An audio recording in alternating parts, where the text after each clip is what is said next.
Batting नीचे तो जीत चुका है यार। उधर से अभी देखो भाई, मैं कैसे चौक को मारता हूँ धीमे धीमे। यार कर भी लगा बहुत अच्छा।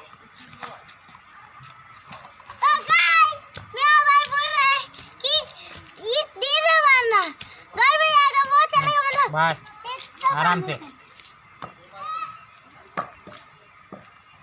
पापा के हाथ में कैसे धीरे